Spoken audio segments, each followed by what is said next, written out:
1, 2, 3, clap.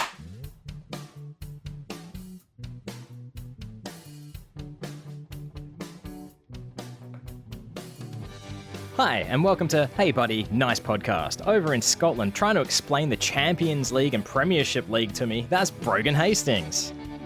And throwing me a curveball with this intro, it's Wayne Giovinazzi. Look, I mean, we were literally talking about it. We were talking about Ted Lasso. You're drinking your Pepsi and it's got football person on chat. I thought it would be in your wheelhouse. Possibly, yeah. I mean, I did fully expect I had a response for if you said I let the moon die, that's why. Oh, well, why would I say you let the moon die?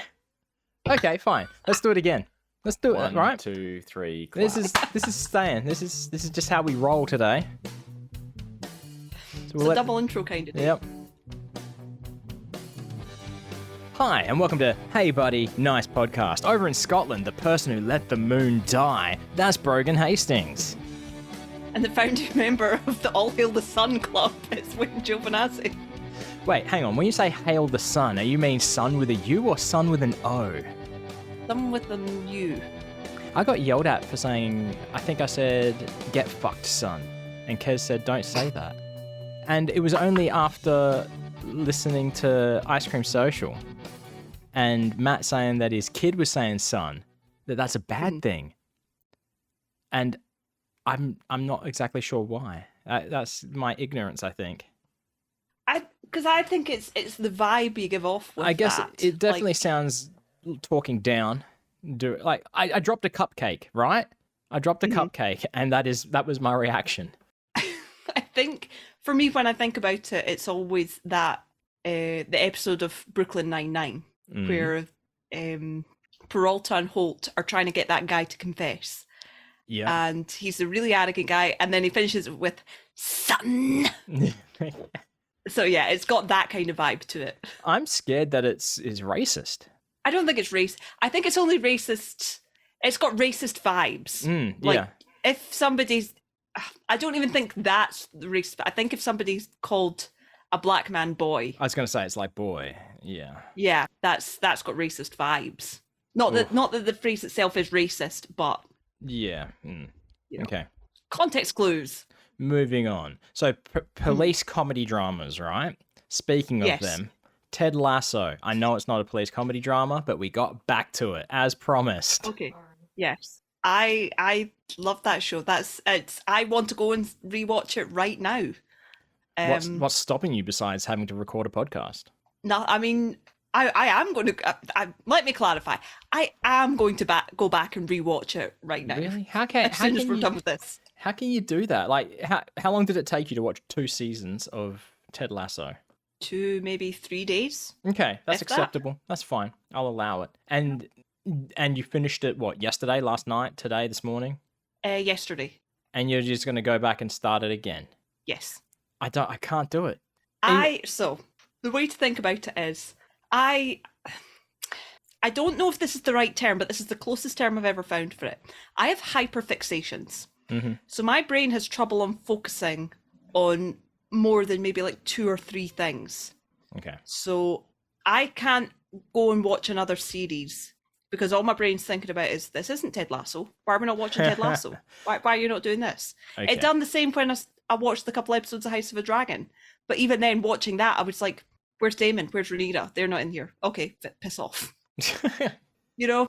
So okay. I have to go through the motions of it, really, until it gets out of my system and I can possibly watch it like a normal person. Yep, and move on to something else that will be the new fixation. Whereas I'm the exact opposite, and I can't focus on any single thing for longer than 20 minutes.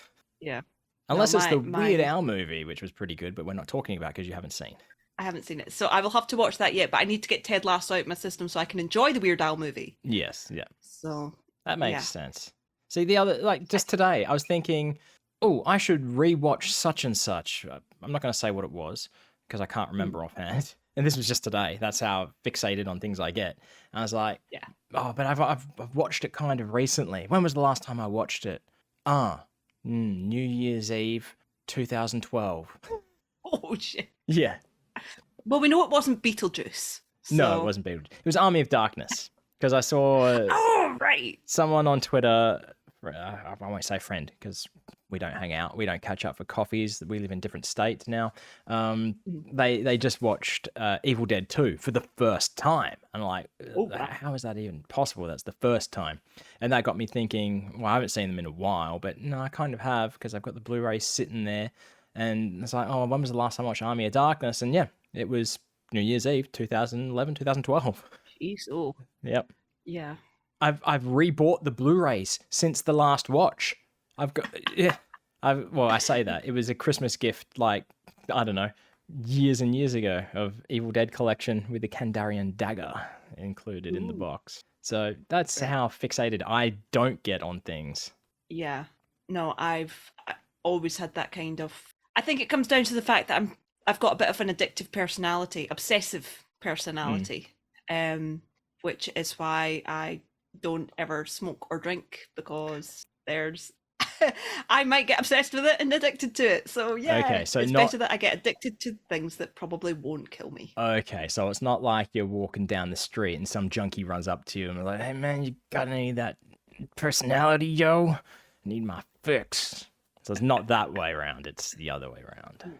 Okay. Yeah. So my current hyperfixation for the moment, it might last months, it might last the rest of today. I don't know. Ooh, I don't decide.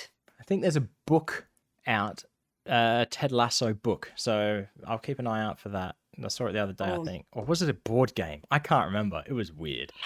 A book makes Even more better. sense because I was looking for books. I was looking specifically for a book that had a blue cover, and this had a blue cover, but it was not the book I was looking for. Did you ask a bookseller, do you have the book with the blue cover? No, I know what the book was, and then we looked it That's up all right, online then. and decided that it's easier to get it from Kez's work because it'll be cheaper with start discount. Just saying. I've literally had people ask me, do you have the book with the blue cover? And I'm like, cool. When did it come out? Don't know, I heard it on the radio. Okay, when did you hear it on the radio? 1953. But is that not the actual name of the book with the blue cover?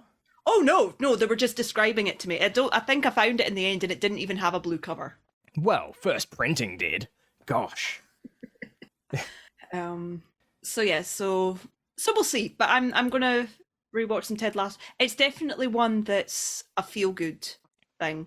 Very wholesome, very, just I want to feel good about life and myself. I'm gonna put on Ted Eternal Optimism.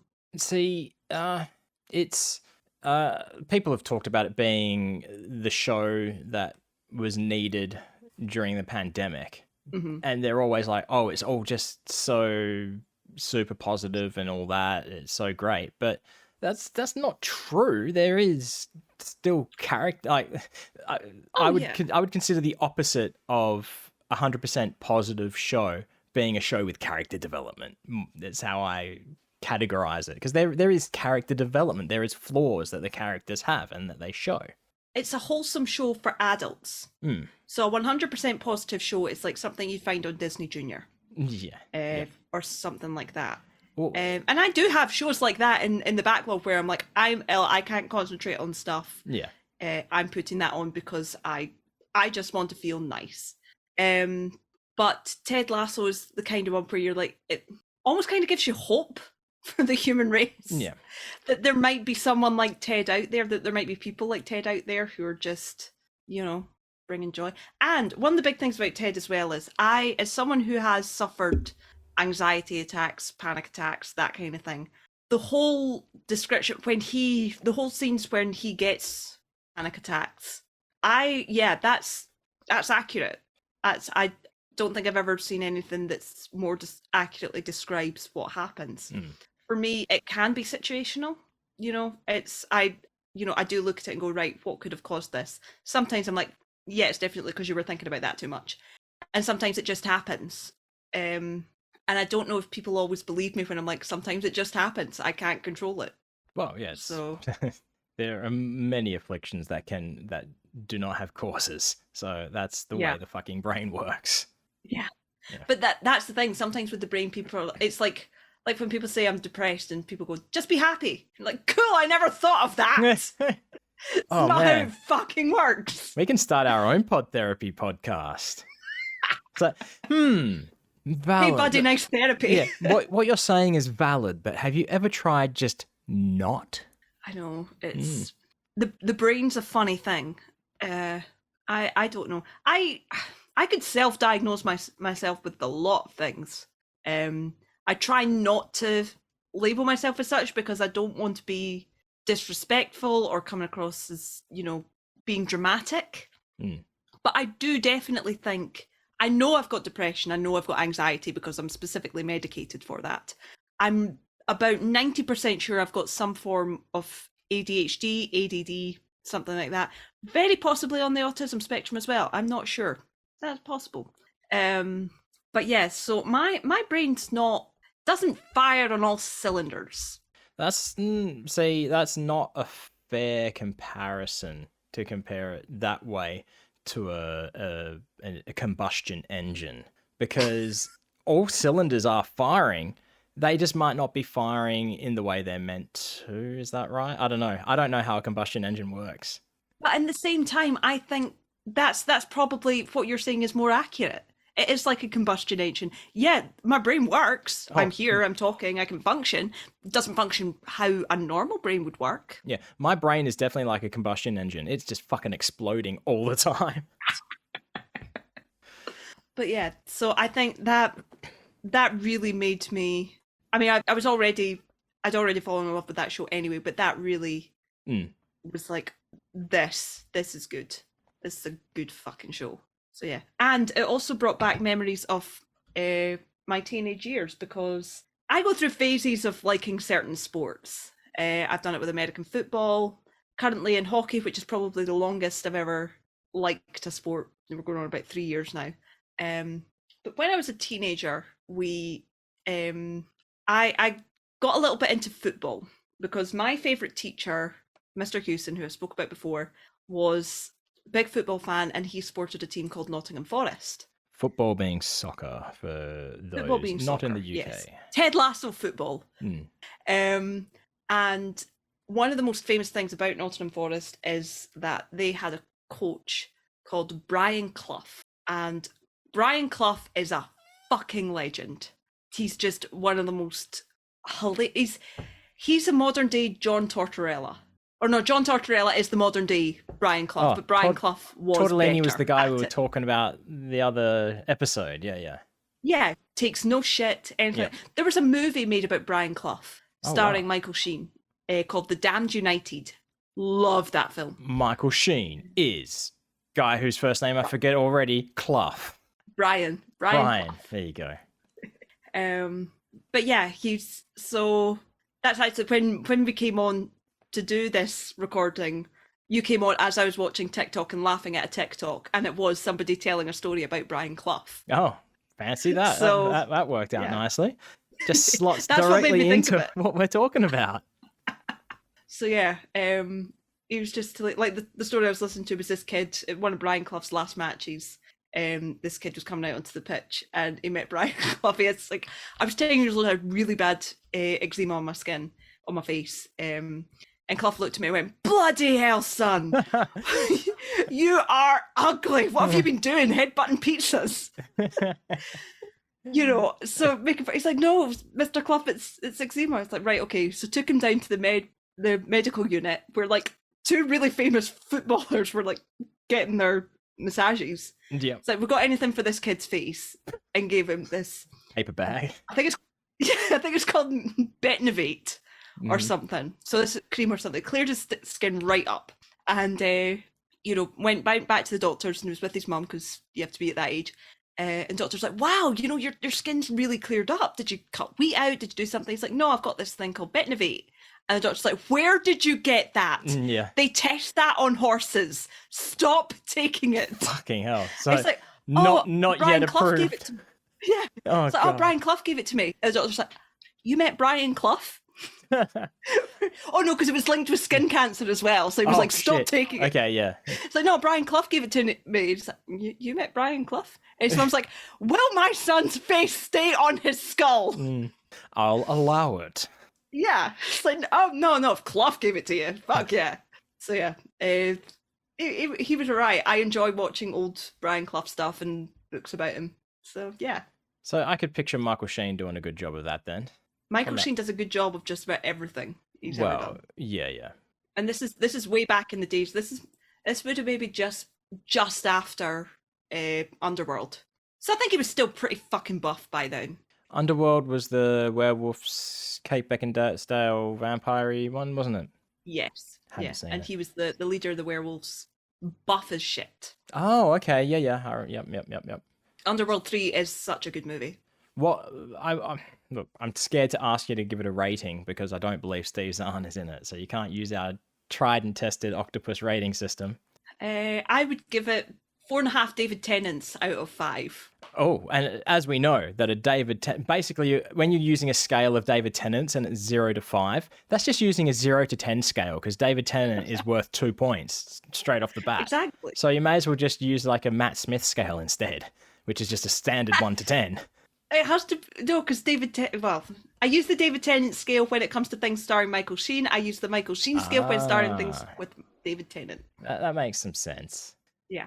Now, so is Michael Sheen posted something on Twitter the other day because I don't really know much of Michael Sheen before like Good Omens, really. Right.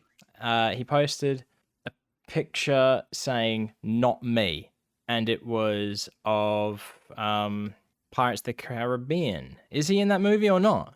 I don't think he is. Okay, so that would make sense why he said "not me," but I was so confused because of all the Twitter bullshit that's going on at the moment. God, who knows? Because I've seen Pirates of the Caribbean before. Mm-hmm. Do you say accent challenge time? Caribbean or Caribbean? Caribbean. Yep. There's a street behind. There's a street nearby, right? And it's Carradine Street. I pronounce it Caridian Street on purpose. The first time I ever heard it pronounced Caribbean was one of these. Do you remember back in the sort of early 2000s, there was that big wave of parody movies? Mm-hmm. There was one of them, and I think it was maybe Meet the Spartans or something like that. Oh, yes. But there was like a rap song in it. It's like, "We are the pirates of the Caribbean." And I was like, why I are you remember pronouncing that. it wrong? Oh, wow. What is that? Yeah. I do recall that. I don't remember what it's from, but I do remember I do remember that. I was going to say you no longer need to keep on looking up to see if Michael Sheen's in Pirates of the Caribbean. But then after we've just discussed this hyper-fixation, I know you're not going to stop until you see it. I've seen the tweet. It's not Pirates of the Caribbean. It's isn't it? Twilight. It's Twilight? No. Yeah, and he was in Twilight. That was not the tweet that I saw. Hang on. Is his Twitter just Michael Sheen? Yeah. It's not Sheeny01 or something? No, it's the profile picture's got a dog on it. Yeah. Has he got a tick? Yeah. Okay. Michael Sheen. Here we go. Let's see. No, that could not have been Twilight that I saw. Is he in Sydney at the moment? Holy shit, he's in Sydney for some reason. So that is Twilight. I honestly thought 3 pompous dudes overlooking a balcony. Tell me that is not Pirates of the Caribbean.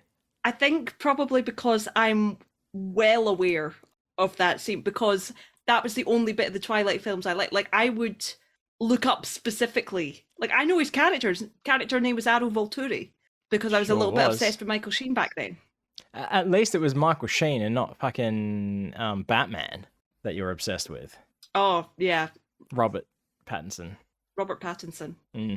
Okay, that's it. You got the what's her face from Pitch Perfect? Isn't she in Twilight as well? Oh, Anna Kendrick.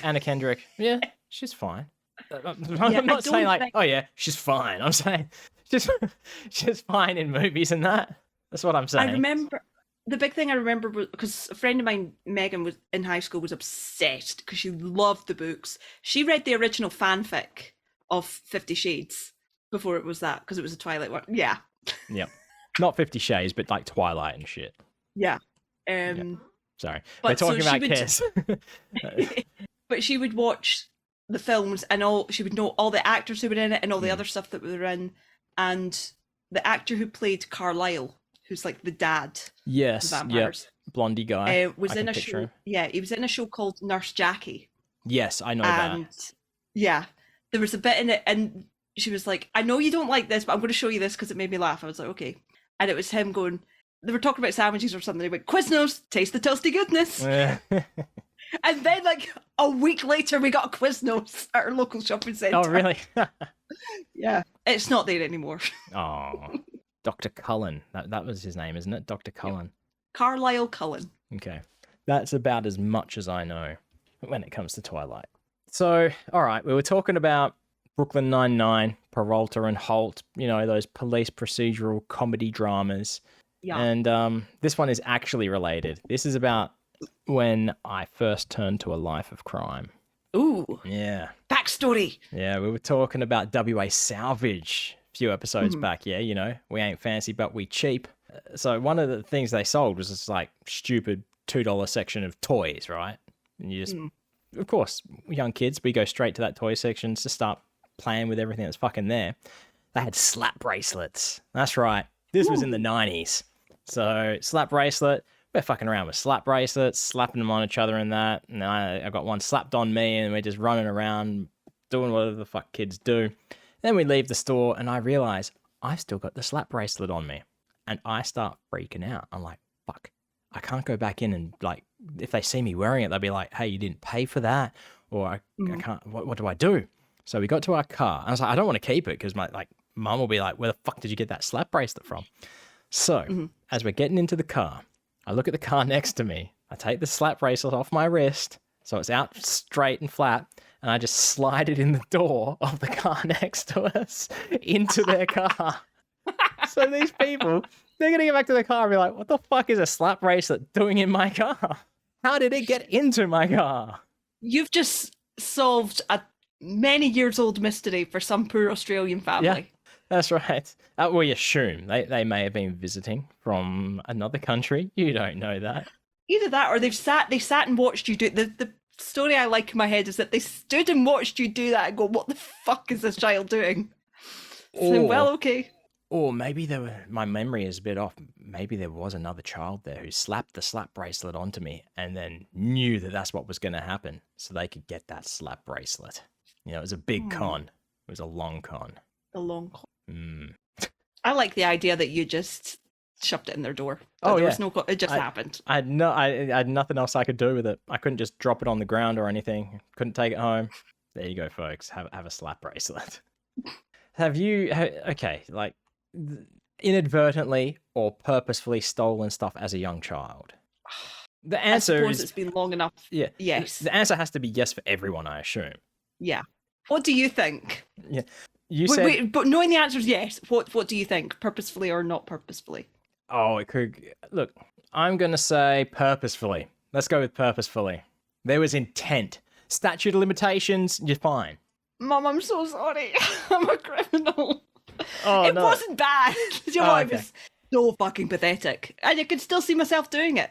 Like, as in, I vivid memories of doing it, and I know where it was. Oh, and I thought you meant you could see yourself doing it today. It's like, I'm going to go. No. I can't remember what year it was, but it's certainly, you're talking maybe about 2007, maybe. I was really into Doctor Who at this time. Okay. And Torchwood was out, so it was 2007, 2008-ish. One of the magazines, I want to say SFX, which is like a sci-fi magazine, one of the free gifts was a pack of 4 badges. Okay, yeah. One set was Doctor Who, one set was Torchwood. You had to buy the same magazine twice to get the gift, and I went, fuck that. Found one that was open, found a magazine thing that was open, took that out, shoved it in the one I was buying. Yeah, that's fair game. I consider that fair game. If they're making you buy it, yep. It's like this new fucking Taylor Swift record, right? You buy the vinyl, it comes in like 4 different fucking color vinyls, but you have to buy all 4 if you want to make them match up the picture on the back of the covers.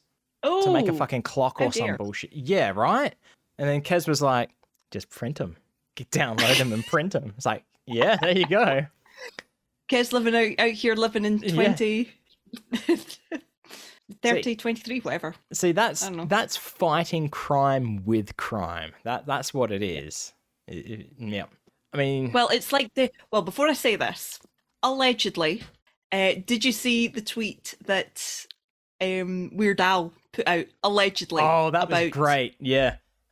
I'll pull it up right now because I sent it to my brother, so it's handy. So as we know, the Weird Al movie is out now on Roku, is the streaming service, and it's out for free. But the problem is Roku isn't available in all regions. So someone tweeted Weird Al saying, "Hey, how do I watch your new movie in Australia?" And Weird Al's reply, mind you, this is with Roku tagged in the tweet. This is all allegedly. The response was, Roku's working on it. In the meantime, there's VPN, then in brackets, very probably no, way to watch it legally. I'm sure you have a torrent of other questions, but I have to move along. Sorry. That is the way to do it. We stand a legend in Weird Al Yankovic. Indeed. It's like when game devs if you can't get the game in your country, it's like, and they say piracy exists. They're the cool ones. Yeah, I don't see the point, like, especially when it comes to games and stuff. If a game has been abandoned essentially for like the last 30 years, abandoned where it's fucking fair game. Abandonware, I believe, is legal because abandonware means copyright has been abandoned as well. Ah, right. I'm thinking Well, when you say 30 years, you're talking about games that came out in 1992. So you're talking like Super Mario World, which is easily accessible. You're talking about stuff that isn't accessible easily. Yeah. So the stuff that you're paying like 50 to 100 quid for. And so one big example being GameCube game, Pokemon XD Gale of Darkness. Yep. Which never played, but it looks really good. It was a game for the Nintendo GameCube. And to buy it, it's about 250 quid. Yeah. To buy a physical copy. You cannot download it because it's only for the GameCube. It's not available on any other systems. When you say you cannot download it, you mean legally. Yeah, but what I mean is you can't go onto the Nintendo Switch store and buy it and play it on a Switch. You can't. There's no Nintendo GameCube store. It is that not. You can go on and buy. It is not available. You for have purchase. to emulate it. Yes, it is not available for purchase. You can play it, but you have to seek means of piracy. Exactly. I don't. The Nintendo company is getting absolutely fuck all from it. So no. They're not trying to make money off of it, and they're not. So yeah, simple as that. That's when the Wii was first announced, right? Well, not first announced, but when it was leading up to its release and more information was coming out about it.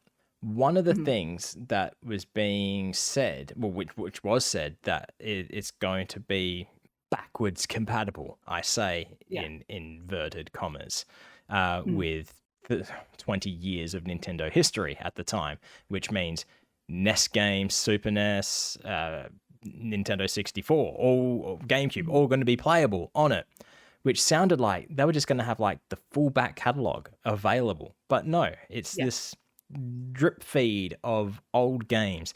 It's like, I don't know how many times they've put out the original Super Mario Brothers arcade game. It was on every copy of every version of Super Mario Advance. So personally, I've bought it 3 or 4 times just on Game Boy Advance. Yes. It's like it's like with, like you say, Game Boy Advance games. There's a lot of games that I played as a kid on Game Boy Advance that are not ported to Nintendo Switch. Yep. But with the drip feeding thing, it's PlayStation's the same. You know, I understand that there's a lot of stuff they can't do, especially with stuff that was on PlayStation 3, because that hardware was just notoriously difficult to with their the cell chip infrastructure. Yeah. So I know that they're pulling stuff and they are working on it, but you know, some of the older stuff, like just add it, just put it up there. I've said it before. I've got no way to play Metal Gear Solid 4 unless I set up the PlayStation 3. Yeah. I've also got no way of playing Metal Gear Solid HD Collection now either on anything, because I learnt that they've had to pull it for sale. Because before you'd be able to get it on Xbox Store and I could play it on current generation of consoles, but it's removed from sale because some of the videos that are used in it, they've lost the rights to use. Oh, shit. So they've had to remove it from sale altogether, which I don't know if that means if I had purchased it previously, I'd still be able to download it or not. I don't know about those people. I mean, I've got the physical disc for Xbox 360, so if I wanted to play, I'd have to pull out an Xbox 360 and play it on that. Mm-hmm. It's I always thought if it's in your library, you should be able to download it. Maybe. But at the same time, I don't know how that works. It's like Rock Band as well and Guitar Hero. I've got songs in my library, but I don't know if they're still available to re-download or not. Yeah. It's like the big one I miss is Castlevania Lords of Shadow. That was such a good game. I love that game. That was very God of War. Yeah. But I would play that over and over again. And I think the second one's available. Yeah. On PlayStation and the wee weird Nintendo DS port. When you say between 1 and 2, we're talking video games, so you have to specify. When you say Wii, are you saying small or the Nintendo Wii? No, small. Okay. So there was You've two got the Wii one. Big console games like for the PlayStation stuff. Yeah. Castlevania Lords of Shadow and Lords of Shadow 2. In between the release of them, there was a Nintendo DS game that was relatively short that was like connected the two. So that's why I say Wii. That was a good game. I do like that game. Yep. All this copyright talk is reminding me of a walk we took in Las Vegas. Oh, yeah. I just thought of one that I could have brought up during that walk, which we shall not discuss. But it was the Samurai Pizza Cats. Was it you that told me about Samurai Pizza Cats? Of course it was me who told you about Samurai Pizza Cats. You need to watch it all. I do have the playlist on my YouTube channel. I need to watch it. So Samurai Pizza Cats, released as a Japanese cartoon, right? As mostly serious, a little bit comedic, lots of cultural references in it. When it came over to the West, not quite sure what happened, right? Whether it was sent along with all the translation documents or not. Even if it was, it probably wouldn't matter because so much of it was cultural that it just wouldn't translate. So basically, it was Saban Studios, right? You might be familiar with Power Rangers. Yeah, exactly. So basically, the writers, in Canada, it was Saban in Canada that was doing it. They watched the footage and just wrote their own script to what they were seeing. But they also reworked episodes a little bit, like cut bits out and reused them in other episodes. And basically made it a comedic cartoon, and is my favorite, one of my favorites. I'd put it up there with Invader Zim. That sounds a lot like an anime series that was out a while ago called, I'm sure it's called Ghost Stories. And when it was released in Japan, it was very serious. Well, it was supposed to be like a horror drama kind of thing, but it absolutely tanked. Like it failed. So when it was coming over for translator, the guys were like, we literally don't give a shit. Just do whatever you want. So the writers, they would just improvise when somebody would start off a scene and the others would just play off it. Yeah. So it's absolutely ridiculous. It's hilarious. Yep. That's a good one. Like one of the big things that's so different between the Japanese and the English version, English translation, is that the bad guy is clearly a fox, right? He's got little fox insignias on his whatever he wears. I was going to call it a gi, but I don't know what it is that he wears. His robe. But in the Western version, they call him Big Cheese and refer to him as a rat when it's clearly a fox.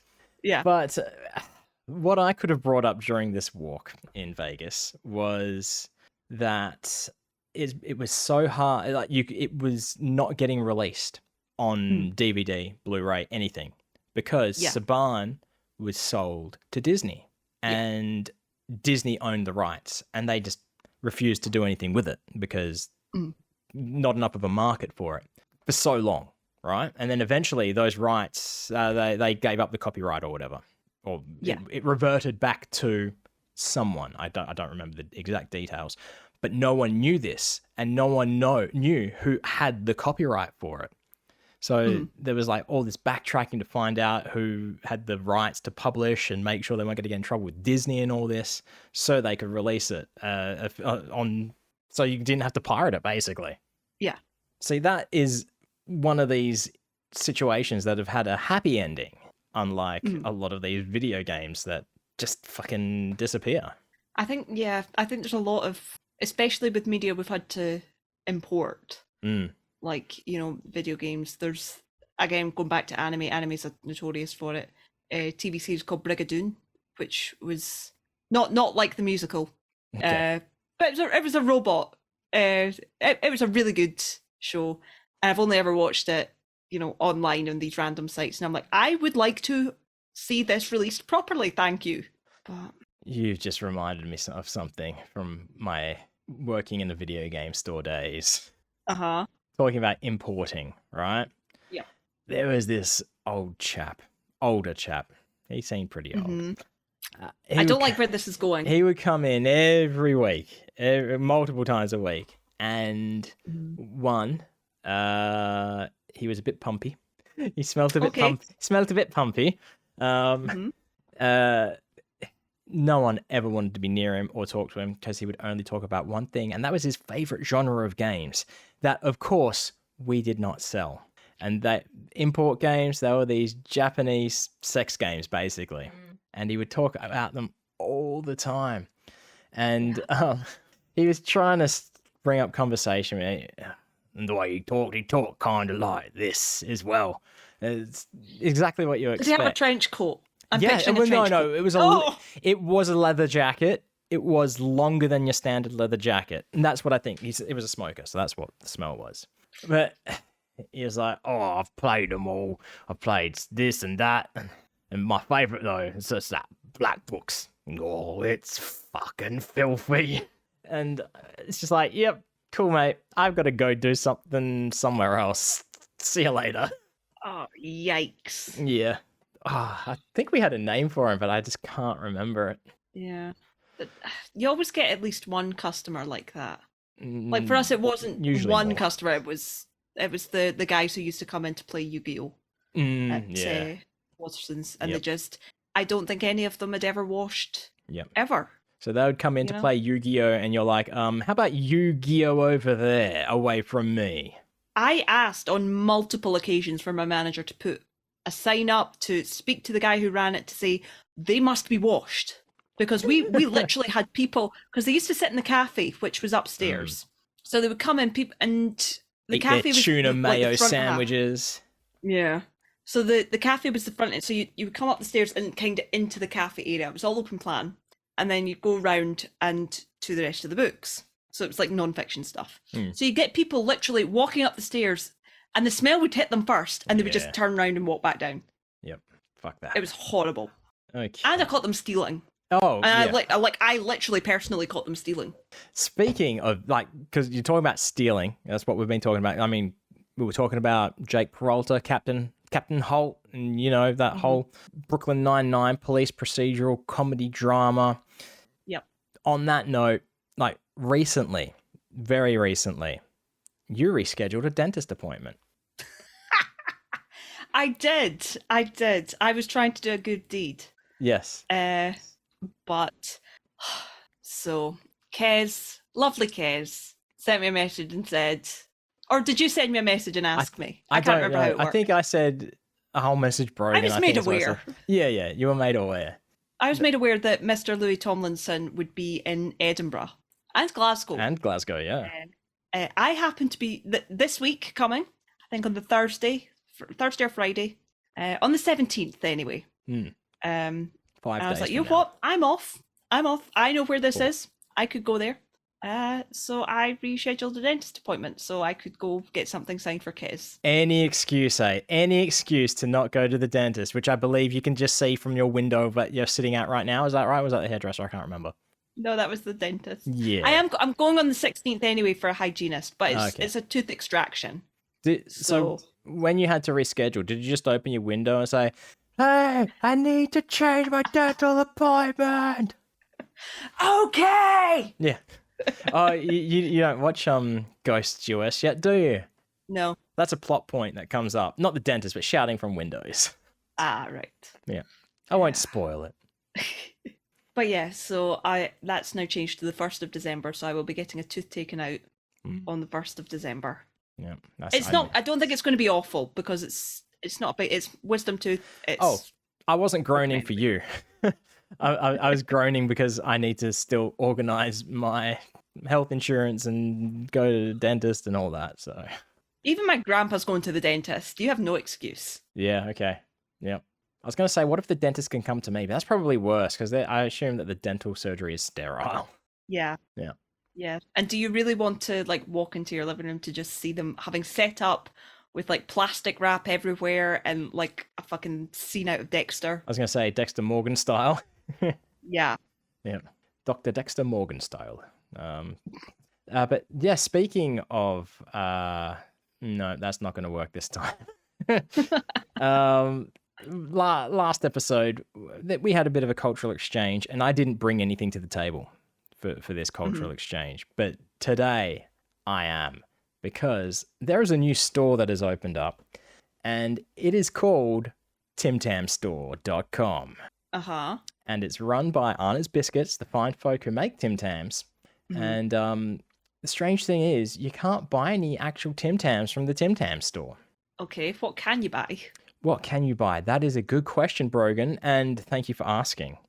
Let's see. They have the ever popular... Do you want to share your screen so I can see this in real time? Okay, let's see. Where's the screen share button? There it is. Share. It looks like the major item is the Tim Tam luxury bundle, which comes with a candle, perfume, body lotion, and a scent diffuser.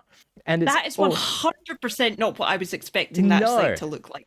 That's right. I haven't looked at any of this yet. So let's take a look at the Tim Tam candle. Oh, apparently it's backed by popular demand. Transform your home into a rich and decadent chocolate oasis with our Australian-made Tim Tam scented candles. It doesn't sound good at all, but it is vegan and cruelty-free. I mean, the Tim Tam scent, I'm not a huge fan of Tim Tams. The Tim Tam scent is definitely the worst part of the Tim Tam. Really? It just smells like a chocolate biscuit. It measures 95 millimeters tall and wide. That's interesting. It doesn't look like a square. No, it looks taller than it does wide. Yeah. That's confusing me. Let's take a look at the Tim Tam diffuser. I can guess what it's going to smell like. Oh, fancy that. Also backed by popular demand. It also transforms your home into a rich and decadent chocolate oasis. Yeah, so it's basically just those sticks that you stick in oil and it soaks it up and diffuses the scent. That's it. Why? Yeah. This is my favorite. Tim Tam Eau de Parfum. Who is going to be spraying scented Tim Tam on their body? Hey, look at that. Also backed by popular demand in a bigger bottle this time. Are you how much of this are you buying to take our beloved friend Jade Simone? Just to annoy Piff? Yeah. Because I'm going to take Piff penguins. Jade, you're smelling a bit like penguins today. It's like, actually, Piff, it's Tim Tam. You smell a bit like penguins, but penguins that have been left out for a bit too long. What? Penguins are like the biscuit that's been left out too long. They're hard and weird and crumbly on the inside. But I guess, look, it's now in a bigger bottle, so I guess 25 ml was not enough of this Tim Tam smell for the general store-bought sized person. No. Let's see. Oh, and there's a body lotion as well. I guess this is not much different to having like a mango body lotion, but you can... The first word makes me need to read this. So, lather yourself in... No, I'll start that again. Lather yourself in layers of smooth Tim Tam body lotion to add an element of luxury to your bath time routine. Indulge your senses with decadent cocoa and delicious notes of caramel and tonka bean. What the fuck is a tonka bean? I haven't a fucking clue. Because that might be why your chocolate tastes weird. If your chocolates are made with tonka beans. I'm going to say no, because I don't know what a tonka bean is. But let's see the pricing on this. To get the Tim Tam Luxury Bundle, which is a candle, parfum, body lotion, and a diffuser, it's $188 and shipping on top of that. but I think shipping is free for orders over $90. The candle alone is $39. The fucking perfume is $99. Yeah. That's a bit steep, I think. Oh man, but yeah, I thought I'd bring something to Cultural Exchange today, and yeah, let's not buy any of it, because it's just, if we do, it's just going to fucking encourage them, and we got to cut this shit off. Don't interact. No. All right. So you know how we were talking about what's his face? Jake Peralta and Raymond Holt before, Brooklyn Nine-Nine, and police comedy procedural drama kind of shows. I guess, I mean, that sort of leads to Art Talk more than anything. So Art Talk theme is playing right now, even though we don't have a theme, but I'm going to pretend that we've got one that we've made in the meantime before this has gotten edited. So tell us, Brogan, what artwork have you done today? And has anything happened to inspire that artwork? So I'll start with the obvious one. This weekend that we're recording. So last weekend was Penn and Teller bi-weekendly posting weekend schedule. I don't know how to say it, but it was weekendly. It was bi-weekendly. Yeah. It was time for another P&T bit, essentially. And as per usual, I left it quite late, as I do, and I keep meaning not to. But I ended up doing the Atheist's deck of cards, which isn't really a bit. It's not got a strong visual sense. It's not one that I've really thought about doing before. But I was rewatching it, and there's a good bit where Teller flicks a card behind his back, and Penn's sitting there on the guitar, and I'm like, you know what? I do like musical bits with Penn. It's relatively easy to do. I'll go for it. Sorry, I just saw the little frog on my sleeve. So yes, I went for that one. I do have another one that I've got in the back burner, but I really, really don't want to use this one for a while, because it's not so much a Penn and Teller bit, it's a Penn and Teller appearance. Ooh. And it's them in Borderlands. Oh, Pain and Terror, yes. Well, that's the one I'm working on just now, because it's technically a two-part thing. So there's Pain and Terror, and there's Ramsden. Ramsden being the character that Teller voiced. Yes, yeah. So I've got Ramsden sorted. Yep. I'm working on Pain and Terror just now. So I'll have that in the back burner, but I'd like to have a good couple more actual bits before I post an appearance. Yeah. That makes sense. Yeah. Especially appearance because I was like, if I could just post Ramsden, but like, no. I mean, I might post Ramsden just separately in general. Yeah. But we'll see. You don't really play Borderlands, do you? No. First-person shooters, I cannot wrap my head around the physics of. Okay. No. I think I might be okay if I could put it into third person. That'd be great. And it also annoys me that you can't see your character, but you can customize your character. Oh, look. What the fuck is the point of that? It's mostly just because other people see you. But I don't play with other people. I play myself. I play single player for 90% of my time. Yeah, me and Kez play it split screen. So not only can you see the other person, you can see your own character as well. So Fair enough. So there was that. And also, so it's just been election season. Midterms In the United States of America, and our good friend Justin Robert Young, Mr. Jury, is a political pundit, would you say? Is that the right term? Yeah, I mean, kind of. A commentator, maybe. A commentator. Political commentator. But had an election coverage live stream, where him and Andrew Heaton and their other friend Jen were commentating on the midterms, and Heaton was getting more and more drunk, Jury was getting more and more drunk, and was commenting and sang a little bit and danced a little bit, and that image has stuck with me for a long time. That image will live in my head rent-free for the rest of my life. So I drew it. Of Mr. Justin Robert Young doing his dance. Mr. Justin Robert Young doing his dance. Or, as it's known and as it's titled, the drawing is... when the clip came up on Twitter, this phrase still confuses me to some degree. I think I inherited this phrase from my Tumblr days, my deep in Tumblr days. But yeah, the clip of Judy dancing was posted on Twitter, and I quote tweeted it saying, Judy out here serving absolute cunt. Yes. That is also very similar to the name of the gif of Matt Donnelly dancing. Matt Donnelly serving absolute cunt. Yep, there's a theme. It just means like the top tier slaying. Yeah. It's like chef's kiss, awesome. So yeah, and that phrase confuses you. But yeah, so that's what I called the drawing. I'm still not sure if what is being served to me is a good thing or a bad thing. It's so. Or am I the one being served? Yes. Okay. But in a good way. So it's like, remember, you know how for our title card, at this point it's the last title card made with Pendulette, and you and I are on it, and I have heart eyes. Yeah. But we're quite small, and you said, I thought your eyes were bleeding in that picture. More and I like said, ripped yes. Out. Yeah, I was like, they cannot handle Penn's glory. Yeah. That's what's happened. It doesn't. I have been served. Much, but... Yeah. Okay. Yep. I guess it may. It's not a bad thing for me to have it served. If you were serving it to me, it's not bad for either of us. No. I have given you the best meal of your life, and you are just totally shocked and stunned by it. I know what I said. Okay. I couldn't think of a better thing to say. Yeah. But I think that's the point of where it comes from. Is you are just, it's tears in your eyes, joy and gratefulness.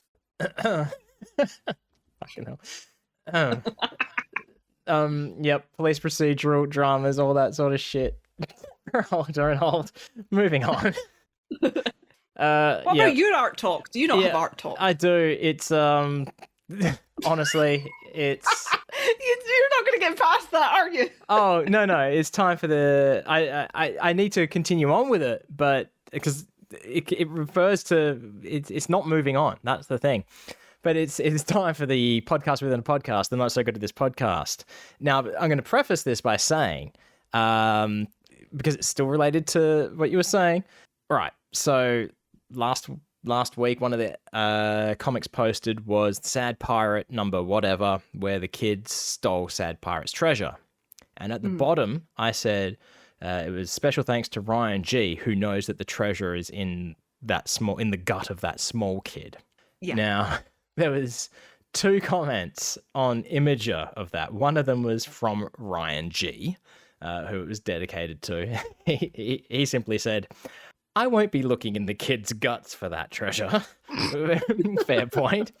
But then the second comment was direct lyrics from a Rachel Bloom song. Oh. And as we know, I believe Rachel, I can't say it because Kez is sitting there. She doesn't like, okay, I'm going to say, Rachel Bloom does serve cunt. So a lot of the time. And the song was, the song is called I Steal Pets. And I Googled what they posted. I knew it was lyrics, so they put the music notes after it. And when it came up with Rachel Bloom, I was like, oh, okay, I'll see what this is. So the song is basically I've got the lyrics here. So it goes, ooh, yeah, school is really boring. Can't wait for the bell to ring, because tonight I'm hanging with all of my friends. Gonna party through the night, karaoke, pillow fights. The music's loud, the lights are bright, it never ends. I have so many friends. Because I steal pets from the popular people and then dress the pets up like the popular people. I just realized this was to a different Sad Pirate comic, not the one about the kid's guts. It was the one with the stolen bird.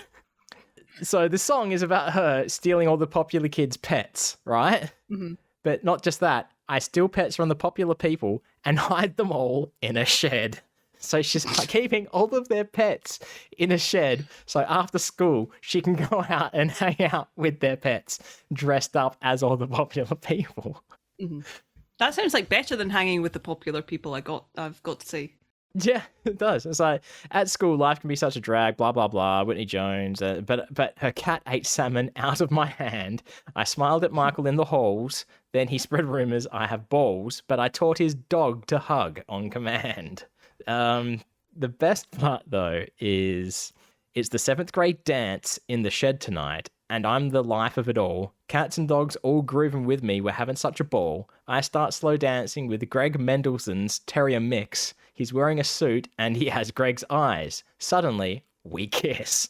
And then, because I steal pets from the popular people and dress the pets up like popular people, I steal pets from the popular people. My parents both are dead.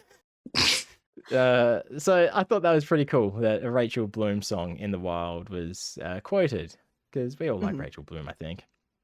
Yeah. Very much Rachel Bloom and Sarah Hester Ross, same sort of vibes. Yeah. And we do love Sarah Hester Ross.